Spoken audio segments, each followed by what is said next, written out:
Ekosistem Leser merupakan paru-paru dunia seluas 2,6 juta hektar hutan hujan utuh. Leser merupakan pusat keanekaragaman hayati, rumah penyimpanan karbon, sumber air minum dan mata pencaharian pertanian bagi jutaan manusia.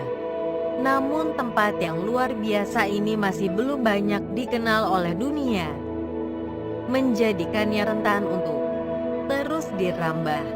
Jutaan orang bergantung pada hutan-hutan yang sehat ini untuk bertahan hidup.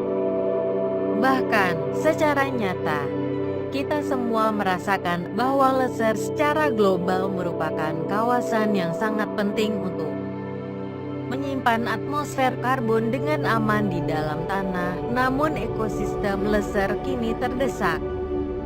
Hutannya yang lebat kini dihancurkan dengan gitu cepat demi keuntungan singkat, mendesak spesies satwa liar ikonik miliknya ke ambang kepunahan. Hutan yang terdapat di dalam ekosistem Leser menjadi tempat hidup tumbuhan dan hewan paling melimpah dan beragam menurut ilmu pengetahuan. Keanekaragaman spesies termasuk diantaranya 105 mamalia, 382 jenis burung, 95 jenis reptil dan amfibi, dan lebih dari 8.500 jenis tanaman. Selain untuk air minum, sungai-sungai ini juga menyediakan irigasi yang penting untuk pertanian padi. Sumber mata pencaharian berharga di kawasan ini. Namun korupsi dan keinginan perusahaan untuk mendapatkan keuntungan singkat telah mengancam keseimbangan yang telah ada berabad-abad lamanya.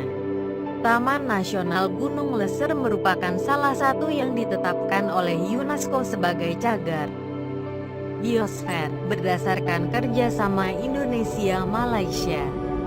Juga ditetapkan sebagai sister park dengan Taman Negara National Park di Malaysia.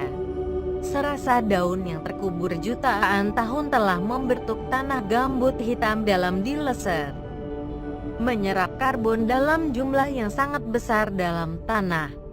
Kesehatan ekosistem Leser juga terkait langsung dengan udara yang kita hirup dan iklim yang kita bagi bersama.